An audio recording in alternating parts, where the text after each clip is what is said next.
Hello, everyone. Thank you for joining us today for this webinar about flexible support with Next 50 initiative. My name is Tiffany Welch, and I'm a program operations officer here at Next 50 initiative. I have a couple housekeeping items to go through before we get started. This session is being recorded, and we will post the recording on our website for viewing at a later date.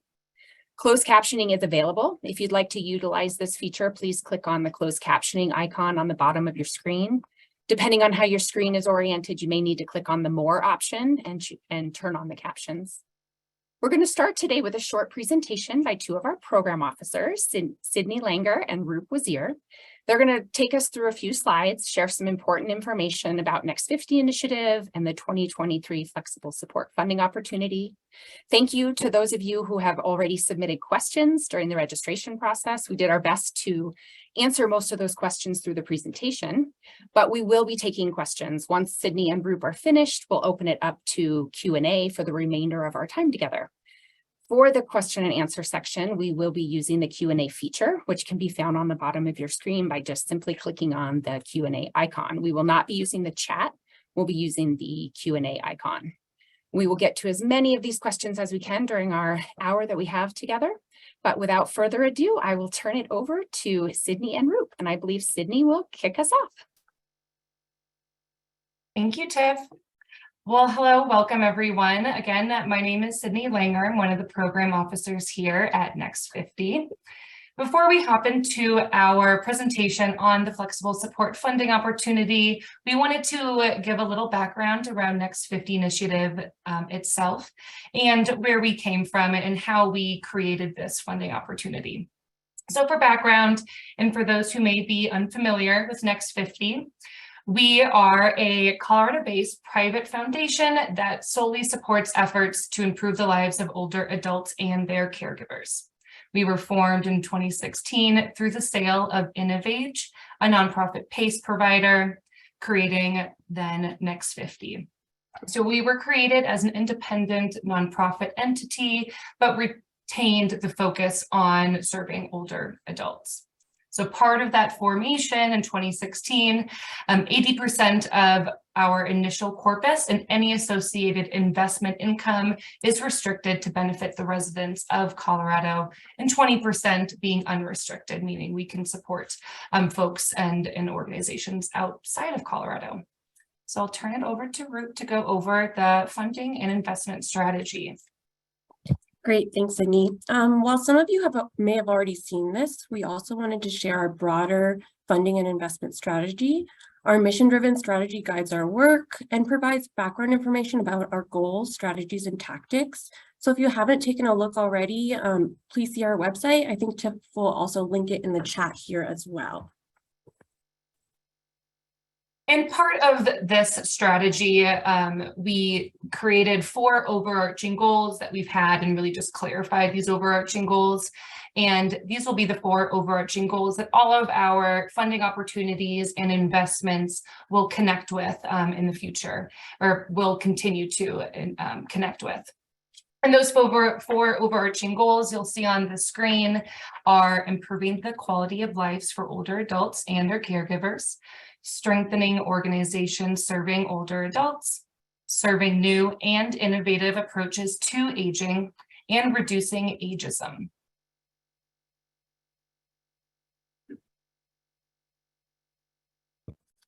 Great, thank you. So let's get into what brought you all here and dig into our Flexible Support Funding Opportunity. Flexible Support will be the first funding opportunity we'll launch this year. Some of you might be familiar with Flexible Support as current or former grantees. This is not a new opportunity. We have offered Flexible Support before, but this cycle we have made a few adjustments, which we'll go over in a minute. The purpose of Flexible Support, you can see on the screen, is to assist Colorado-based organizations in making progress towards their goals of improving the lives of older adults while also helping to increase or sustain an organization's capacity to serve older adults.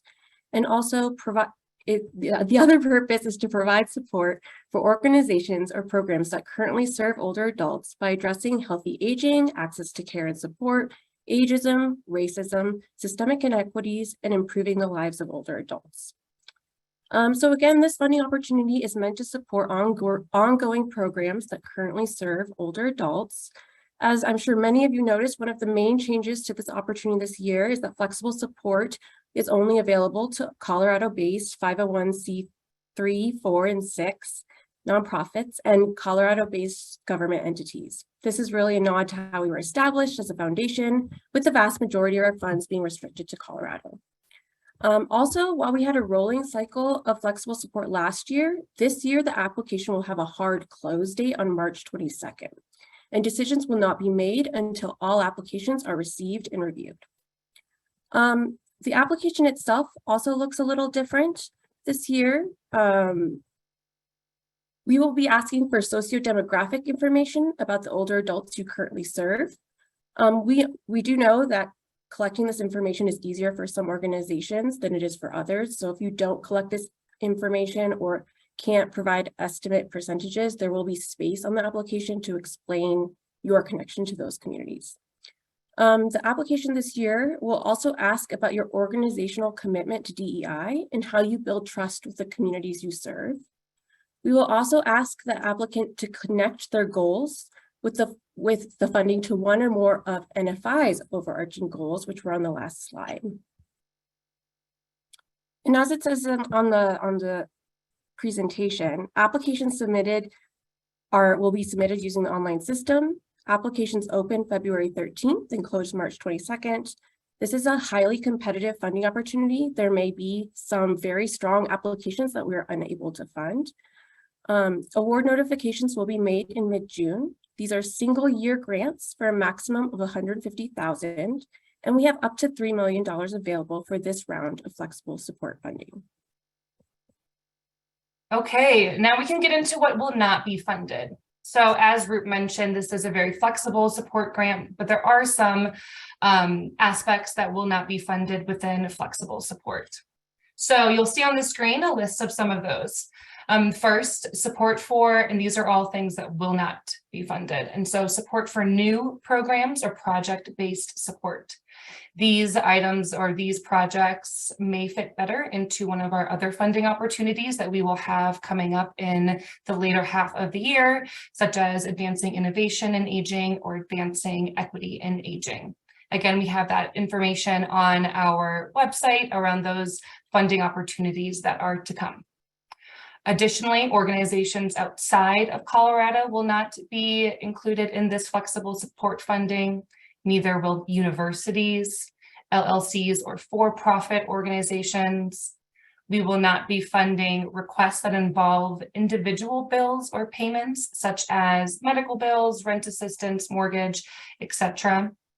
Additionally, lobbying, political campaigns, and requests with the goal of supporting a specific political position will be excluded in this funding opportunity, as well as fundraising and event sponsorships. Also, type 3, non-functionally integrated supporting organizations. If you have questions around that, you can check your 990 form that you submit to the IRS. And then lastly, disease-specific laboratory research. So this again, these are the items that will not be funded. If you have questions, feel free to add it in the chat, or if there is some gray area for some of these, please feel free to schedule a call, a discovery call with the program officer that we are currently scheduling, and we can definitely answer some of those more specific questions as well. Great, thank you. So how will applications be evaluated? Applications for funding will be evaluated using multiple criteria, including but not limited to the organization's connection to older adults and populations served, the organization's commitment to diversity, equity, and inclusion, clarity of goals and the alignment of those goals with Next 50 initiative goals, use of funds, the need for funds, and the thoroughness and timeliness of the submission. Each of these criteria are further explained on our website under the funding guidelines. So if you want to take a look at that, I believe Tiff will link that here. Great. Okay, so that concludes our presentation. And so now we'll open it up to the Q&A feature. So as Tiff mentioned, please select the Q&A button on the support bar, either at the top of your screen or at the bottom. As mentioned, this webinar will be recorded and posted online afterwards. And again, if you have a specific question related to your program, you can always schedule a discovery call, and we're happy to talk to you a little bit more about those specifics there. So with that, I'm going to stop sharing my screen, and then Tiff will be going through the questions that are coming through the chat, and Rup and I will go ahead and answer them. Perfect. Thank you both for giving us a great, wonderful overview and answering some of the questions that came in through the registration process. A few of them that we haven't gotten to, and then there are some coming in through the Q&A, so thank you very much. Can you give us an example? Sydney, we can start with you. Can you give an example of a project-based request that wouldn't be funded? Yes, great question. And really what we mean by a project-based versus program is programs are ongoing, thinking of congregate meals or education for older adults. Project is something that's a little bit more time focused. So thinking about a needs assessment or an evaluation of a project. And that's a little bit more restricted to time. And so there are opportunities for those types of projects like a needs assessment and other funding opportunities, but for flexible support, we're really looking at those ongoing programs. Wonderful, thank you. We're getting a couple questions around the eligibility for Colorado organizations. If there's a national organization that has a branch in Colorado or serves Colorado, but the brick and mortar is in another state, are they eligible to apply for flexible support? Yeah, that's a really great question. So it really comes down to where the work is happening. So if the work is happening in Colorado and you have an office in Colorado, then yes, you are eligible to apply. I think that answers it, right? I think so. Okay, we are getting a lot of these questions about project. So I think that there's maybe some terminology of like a project versus a program. So Sydney, do you want to just explain a little bit further about how we at Next 50 Initiative might think of something of a project versus an ongoing program that an organization may call a project of its own? Yeah, and some examples I can provide around programs are we see a lot of instances of organizations that support a wide array of individuals, including older adults. And so we really want to continue to support those organizations that may have a specific program dedicated to older adults. Sometimes those folks call them projects, sometimes they're called programs. What we're really looking at is those ongoing basis that is continuing to provide services to the community, and in this instance, older adults. If you have a specific question around if your project is a project versus is it a program, I would definitely recommend giving us a call to talk about that and talk through that. Again, what we're really looking at is not to create something new with flexible support.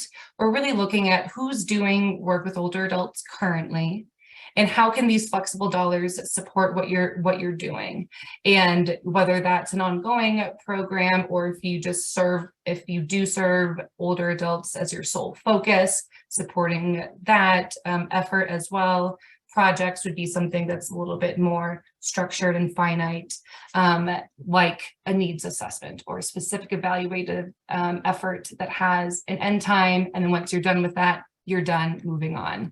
And so again, there is some gray area, and we would love to talk to anyone that has some questions around those specifics of whether or not they would be eligible or whether or not what they're thinking about would be eligible.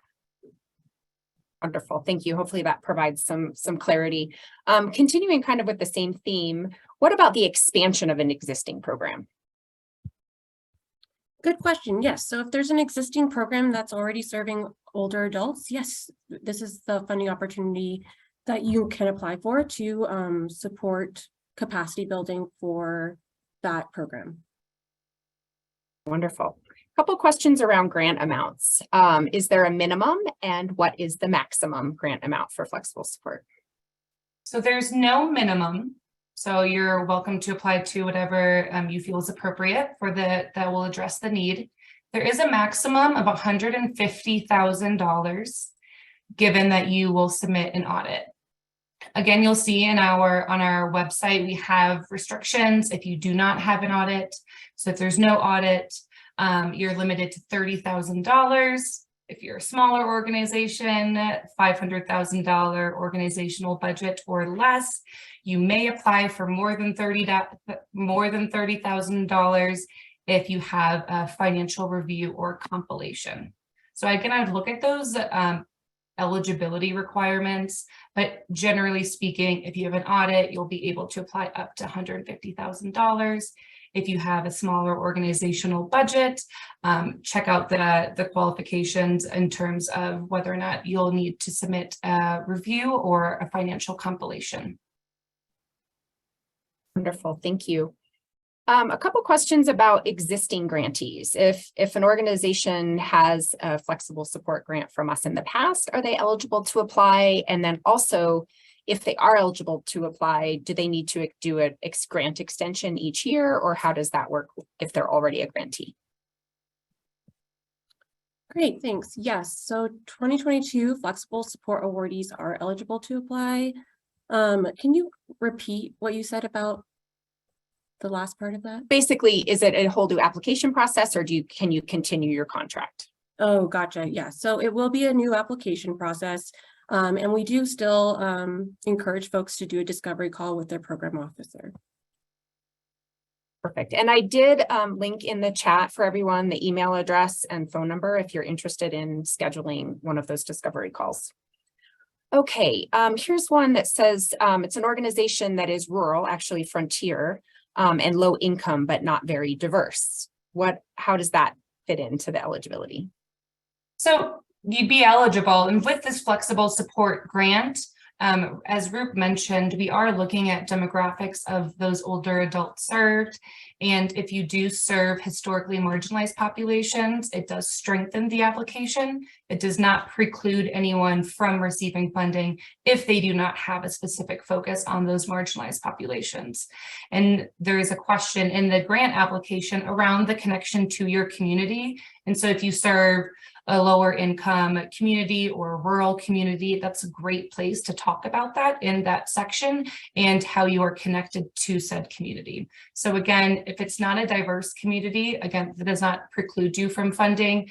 It does strengthen other applications if they have a strong connection to some of those historically marginalized populations that we've listed on our website. Wonderful, thank you. So a couple questions about newer organizations. If an organization is a new Colorado nonprofit and their IRS status is pending, are they eligible to apply? Or at what point can a new organization apply to Next 50 initiative? Maybe speak a little bit to that. Great. Yes, so I think that you would need your 501c3 status to be current in order to apply. If you think that it's going to be current by the time the application closes, then that might work. But if it's pending during the duration of the application being open, then you would not be eligible. Very good, thank you. Will flexible support nutrition, so like Title III and Title VI clients who are on a wait list for receiving meals such as Congregate and Meals on Wheels? Yes. Perfect. I like those quick and easy ones. How about another one for you? Are there any character or word limits in the application this year? No. We do not include any word limits or character limits on our application. And the goal with that is to make it as simple as possible. And so if that stresses you out, it definitely can. But our intention with that is really just to have you answer the question the way that you feel it's answered, and without worrying about editing it down to whatever character limit it may be. So there will be no limits on the application. Okay, thank you. Okay, will capital requests be eligible for flexible support funding, such as maybe becoming ADA accessible? Yes, requests for capital expense projects are allowable. Okay, we've got a couple easy ones here. Okay, let's see here. Are there any areas of focus that are a priority for Next 50 initiative? No, not really. This opportunity is open to requests from older adult serving organizations with many different focus areas. Primarily, we are looking to support programs aiming to better the lives of older adults, existing programs or services for older adults, or requests seeking to increase an organization's capacity to serve older adults. Again, as Sydney mentioned, applications with a focus on a historically marginalized community are strengthened. Wonderful. Okay, so we have some questions around the timing of a grant. So would it be basically for perhaps like July of 2023 through June of 2024? What does the timing need to look like for a funded flexible support grant? Yeah, that's a great question. And again, we're flexible. So as Ruth mentioned, the awards will be notifying the grantees in mid-June. And so when that happens, you'll be working with your program officer to determine when that start date is. If you want to start the day you received the award, we can do that. A lot of folks line it up to do their fiscal year, so July 1 through June 30th, which is also appropriate as well. So we'll be able to work on that specific timeline one-on-one with the program officer and the grantee. Wonderful, thank you. How many grants can an organization get with Next 50 initiative? If they're able to get something through flexible support, are they able to apply to other funding opportunities, and what does that look like within the year? Sure, so folks can apply for more than one opportunity, but you will only be awarded within one of the funding opportunities, with the exception of SUN grants, so our sudden and urgent need grants. So if you are a Colorado-based organization and you meet the criteria for SUN, you may also apply for flexible support and be awarded in both. Very good. And that also leads to another question about some people have known that we had the community response fund in the past, and it's not one of our opportunities this year. Will you speak a little bit about the sudden and urgent need grant, please? Is that for me? Great. Awesome. Yeah, so the priorities of our community response fund grant opportunity now fit within the other funding opportunities, such as flexible support. But we did launch the sudden and urgent need funding opportunity, which will also meet a similar need to what CRF had accomplished in the past. So please check out our website for eligibility requirements, or reach out to us directly if you have questions or wondering which grant opportunity may be the best for you. Great, thank you. One of the evaluation criteria you mentioned was the thoroughness and timeliness of the submission. Does that mean that the earlier it's submitted, the better, or can you talk a little bit more about that? Yes, that's a great question. What we mean by that is that the application is submitted by the deadline. And so you can take as much time as you need, given that it will be submitted by the deadline. We are not able to accept any application that comes in after the close time. Again, we will be reviewing all of these applications at the same time, and no decisions will be made until all applications have been reviewed. The thoroughness of the submission is really referring to the completeness of the application. So ensuring that you are submitting the documents that are required, such as, you know, your board list, your recent financials, P&L balance sheet, things along those lines, and making sure that the questions are answered. And so when we refer to thoroughness and timeliness of submission, we're just making sure it's complete and submitted on time for us to review. Great, thank you. You touched on this a little bit earlier, Sydney, but there's a question here about the requirement for an audit with the flexible support opportunity. Yes, we do require an audit. And again, there is some nuance there as well. So if you're looking to ask for more than $30,000, an audit is required. If you're looking to ask for less than $30,000 or $30,000 or less, there is no audit requirement. Organizations that are small, and we have defined small as $500,000 of an org budget or less. For those organizations, they can submit a financial review or financial compilation in place of the audit.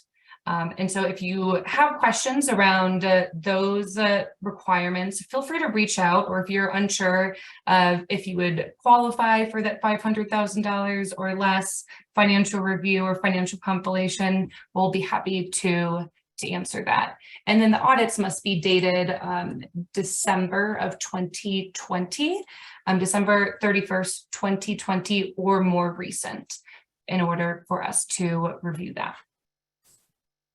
Wonderful, thank you. There's some questions about eligibility of appropriate expenditures through this grant opportunity, such as staff salaries, gas and insurance for meal delivery, etc. Yes, I think that's the beauty of this funding opportunity. Funding's flexible, so dollars can be used as needed to support services and programs for older adults. There are a few exceptions which are listed on our website, and staffing is an eligible expense. Thank you. Okay, here's another question. Is the funding for a new program for an organization that already serves older adults, or is it only for current ongoing funding? So in this particular example, they have several programs for older adults, but they want to start something new to elevate their offerings. I would say reach out to a program officer to schedule a discovery call. It sounds to me that could be potential for increasing the capacity of an organization serving older adults. And so I think with some more detail, we could definitely help guide you in an application direction of whether or not that fits in flexible support, or maybe fits within one of our other funding opportunities coming in 2023. Okay, thank you. The next question, are flexible support grants ever available for universities? This cycle, they are not eligible. So universities are not eligible to apply. But universities can apply to another funding opportunity in 2023. So I would check out Advancing Innovation in Aging for if you're a university to see if that's a good fit. Perfect.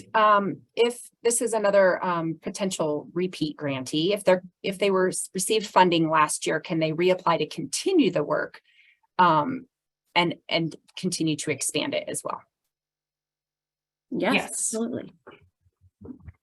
Wonderful. Okay, so how about organizations that work with all ages? Can funding support a program that supports all ages, as long as the funding request is to support the aspect of the program focused on older adults? Yes, I can answer this. Yes, this funding of flexible support can focus on organizations that support all ages. We have several examples of intergenerational programs that have been supported in the past through flexible support. Again, what we're looking for is the impact on older adults. And so the application would have to describe what that impact on older adults is, but definitely welcome applications that have a broader focus as well. Okay, perfect. Is this a one-time grant only offered on a yearly basis? Yes.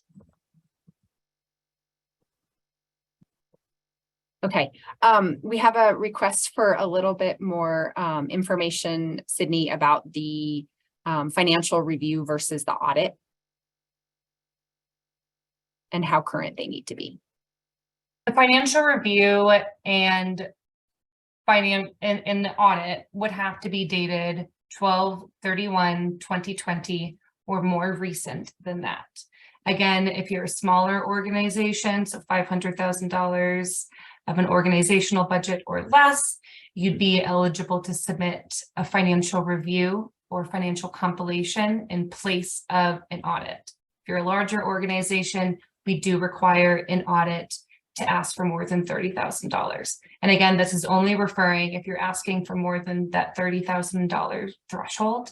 And I would definitely welcome any questions if you are unsure whether or not you would need an audit or a compilation. We'll be happy to answer that as well. Thank you. Is there a limit on the size of the grant request in relation to the organizational, the total organization budget?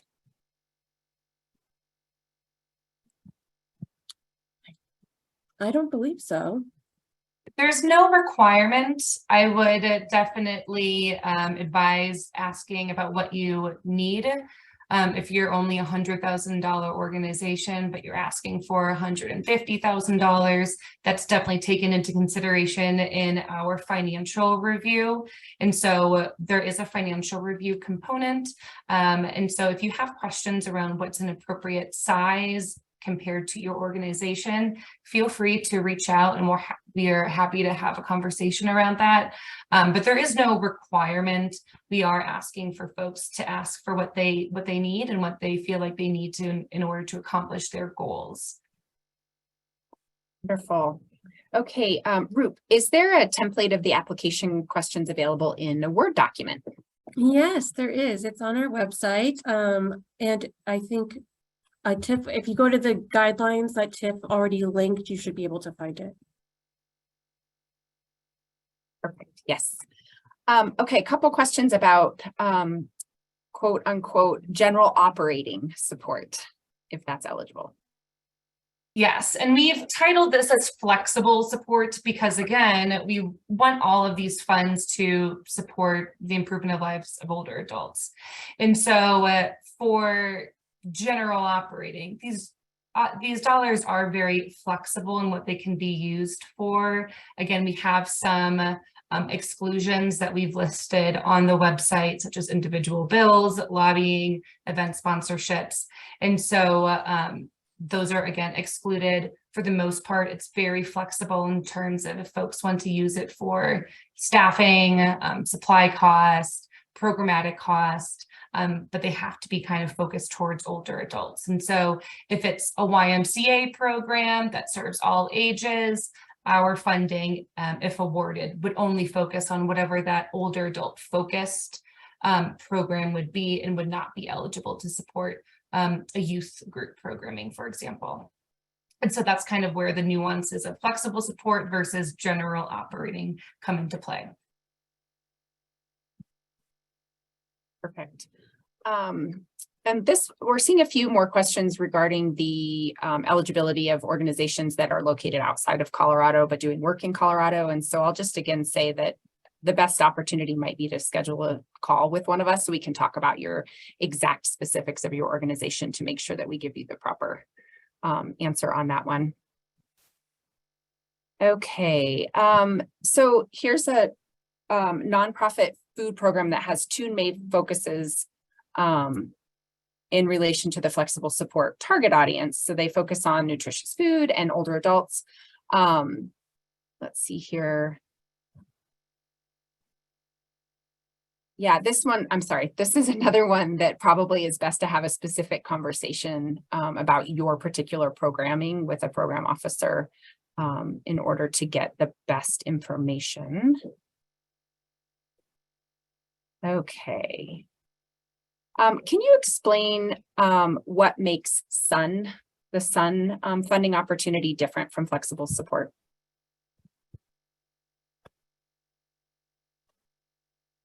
I can hop in on this. So as Roop mentioned, some of our former funding opportunities could, like the Community Response Fund, could really have those goals achieved in flexible support. SUN has been created for 2023 and will be launching next week as well. And this is a different funding opportunity that has a different goal of really supporting organizations that have a sudden and urgent need. And these urgent needs could be or should be unbudgeted, could be an emergency response, thinking of a car broke down and without repairs, you're no longer able to provide transportation to medical appointments for older adults. That's where that sudden and urgent need fund could really help and help support your organization continue to do the work. So it's narrowed a bit in its focus, that the projects that will fund a sudden urgent need have to be sudden and unexpected, and that those goals have a quick response in terms of simple questions. We review it fairly quickly and are able to push those dollars out as soon as possible. And again, that's separate from flexible support. And we have our eligibility online for a sudden and urgent need as well. If you have specific questions around whether or not something would qualify for sudden and urgent need, please feel free to reach out. We'll be happy to answer that, versus if it will fit better into flexible support. And so in the past, we've had a different funding opportunity, Community Response Fund. We found that flexible support will be able to achieve several of the goals that we have outlined in Community Response Fund. Thus, that's why we've kind of collapsed it into flexible support, with creating this very different specific sudden urgent need fund pool. Again, 2 separate grant opportunities. And so if you have questions around the eligibility for sudden and urgent need, please feel free to reach out to see if that's something that you would qualify for. And just to add to that, it is going to be on a rolling basis versus flexible support, which is going to have a hard deadline. And also, sudden urgent need grants are primarily for smaller organizations with budgets under $1 million. Thank you. Wonderful, thank you. Here's a question about one of the new things that we have for flexible support this year, where we're asking applicants to talk about how their goals align with Next 50 initiative goals. And this specific question is around our requirements of grantees at the end of a grant, where we ask that we'll be asked how they measured with their goals. So is that for their goals particular for the request, or how they helped the Next 50 initiative goals? That would be for their organizational goals or the goals related to what they are applying for.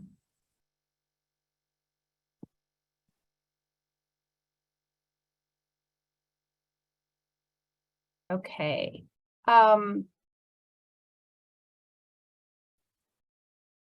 Okay, can you talk a little bit about how the application process and the evaluation are different between this round of flexible support versus previous years? Sure, we talked about some of the differences in the presentation, but I'm happy to reiterate. So this year we'll be asking for estimates of demographic data, so that will look different. We'll also be asking about organizational commitment to DEI. And another new aspect is that what we just talked about. So how your organizational or programmatic goals align with NFI. So there will be a section where we ask you to explain that as well. Wonderful, thank you. This is a question about a healthcare organization that's seeking funding for capacity building so that they are able to reach more older adults, as well as funds to help existing patients cover cost of care. Can you apply for both, and can they apply for both in the same application? Yes, so long that as you meet all of the eligibility requirements. And so we're talking about patients cover their cost of care. There could be potential medical bill expenses, which would not be eligible with this funding opportunity, but you can roll in multiple goals into one application for flexible support. And in the goal section, you can talk about your goals with expanding your current reach, as well as improving your existing work, and then the use of funds. You'll be able to really explain what will actually be used for the funds, assuming that medical cost and individual bills will not be included in that request. But yes, to answer that. Right, thank you. You mentioned that it's an online application process. What should applicants know about the grantee portal platform? Are there any bugs, that's the specific question. Are there any bugs or any tips or tricks that they need to know about the platform? When you look at the application online, there's a whole section in gray that has really good advice for using the portal. One of the biggest things is saving your work. It times out after a certain amount of time, so it's really important to save your work or use the Word version first, and then when you're ready, go ahead and copy that over into the portal. And Tiff just put in the tip sheet, which gives a couple of tips in order to remember what Brooke just said in terms of saving frequently, using the Word version and then copying and pasting. So take a look at that tip sheet as well. Very good. Here's a question from someone that had received flexible funding in 2021, but due to unexpected cost increases that are COVID related, would you consider requests for additional funding to help alleviate the increases in costs? Yes.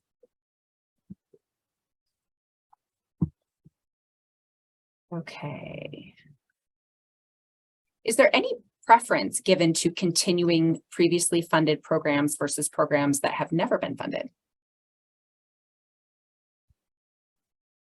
In terms of preference, no. Again, what we're looking at for a strong application is what we have highlighted on the application on the website, which is connection to older adults and population served, commitment to DEI, clarity of goals and alignment, use of funds, needs of funds, and thoroughness and timeliness of submission. And so whether or not that's been a long-standing program that Next 50 has supported in the past, great, versus a program that we've never received an application for. So that both are welcome and will be reviewed based on the criteria. The only thing that really does strengthen the application is having some of those historically marginalized populations served, which we have listed on our website. Again, that strengthens it, but does not preclude you from funding if you do not have a focus on those populations.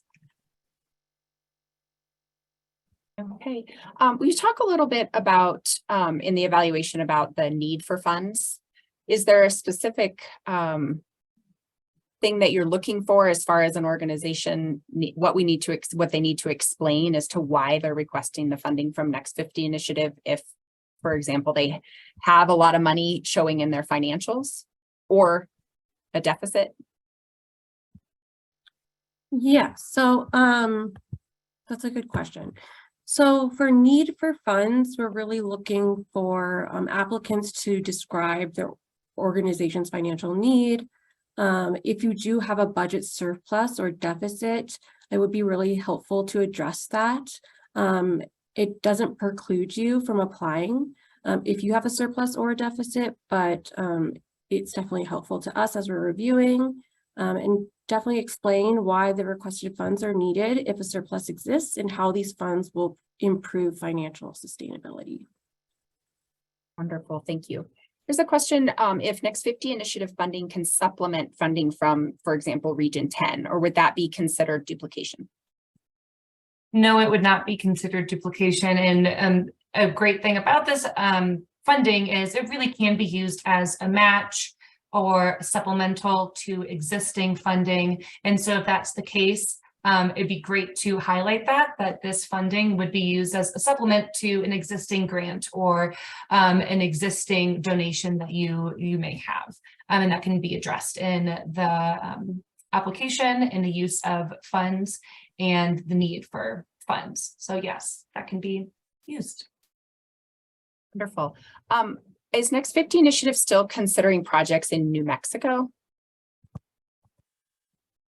Unfortunately for this opportunity, applicants in New Mexico wouldn't be eligible, but they would be eligible for our Advancing Innovation and Advancing Equity funding opportunities that are coming up later in the year. Wonderful, thank you. Is a cover letter encouraged since that's an online application? Not needed for this, and there will be a section for additional information. If folks want to include that, it's completely optional, but no, a cover letter is not required and won't really be weighed heavier one way or another. If you want to, you may, but it's not required. Perfect. Will you talk a little bit more about and explain a little bit what we mean by commitment to DEI? Yeah, I mean, I think what we're really looking for is to understand how you build trust with the communities you serve. How are you considering the needs of different populations of people that you serve, and considering intersectionality and all of that as you're working with older adults. I would also add on, we have a question that asks about your organizational commitment to diversity, equity, and inclusion. And we understand that that means a lot of different things to a lot of different people. And we really welcome any explanation of what diversity, equity, and inclusion means to you and your organization, and how you're committed to upholding equity and inclusion with the work that you're doing in the older adults that you're serving. Well, thank you. This is a question specific to the percentage of older adults served experiencing physical, cognitive, or behavioral disabilities that we're asking for on the application. Do we have any, does Next 50 initiative have any point of reference on the specific guidelines of what you would define each of those disabilities? We have left that open because we understand that different organizations use different definitions. And so you'll see that in the application for demographics, we have low income, but we do not include a definition of low income. We include ability and disability, and we do not include a definition. That is an opportunity for the organization to really explain what that means to them. If you have a focus on older adults with cognitive or physical disabilities, there'll be a narrative section where you can really explain and define what that means to your organization. Wonderful, thank you. We're almost through all of the questions. So if any of you have been waiting, please feel free to add a question in the Q&A section if it hasn't been answered already. And here's a question: would we be willing to share the slides from the beginning of the presentation out after? Yes, so this whole presentation will be recorded, including the presentation that we showed earlier. So the questions, the Q&A, and the presentation will be available on our website. Perfect, thank you. And here's a question following up on something you mentioned earlier, Roop, around the need for fund. Does that mean that we want the application to touch on the need for the service that the needs of the older adults in the area? Are we talking about the financial need of an organization? I think in that particular section, we're talking about the financial need of the organization. So just thinking about, for example, we have a lot of grantees that have a surplus of funding, but it's restricted to a certain program or a certain region or something like that. So that's what we're talking about when we're saying to explain your budget surplus and the need for funds based on your surplus. Okay, great. I see two more questions, unless anything comes in at the last minute here. Could Next 50 initiative funding be used to match a federal grant? Yes. Perfect. And then the last question here: what do successful proposals or applications have in common? I think it really comes back to those evaluation criteria that we showed before. We're really looking at connection to older adults, DEI, clarity of goals, use of funds, need of funds, and the thoroughness and timeliness of submission. So those are really what we're looking for. And strong proposals would have all of those criteria met. Very good. All right, we went through all the questions. Thank you so much, Sydney and Roop. I think, Sydney, you have one last slide to share out with some next steps for individuals if they're interested in learning more, or where to go from here. Yes, I do.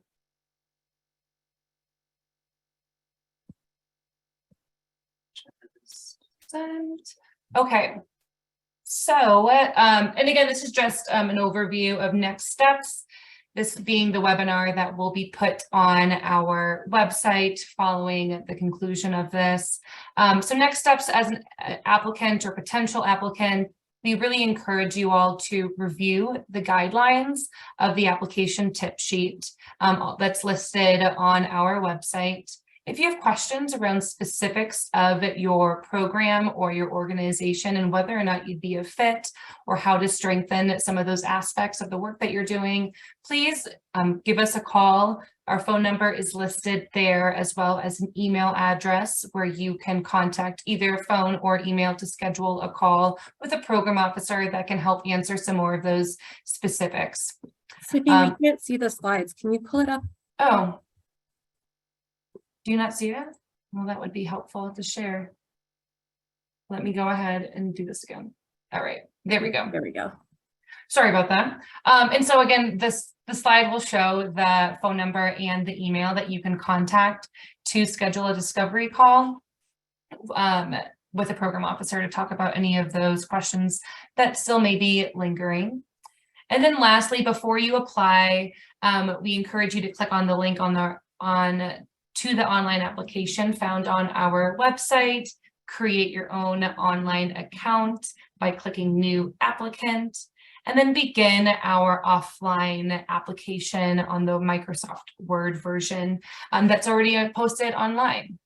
And for those of you that may require or would like a Spanish application and tip sheet, we'll be having the Spanish application available that will be posted on our website.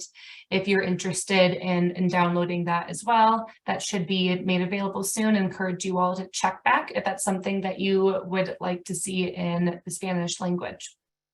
And with that, that is everything that we had.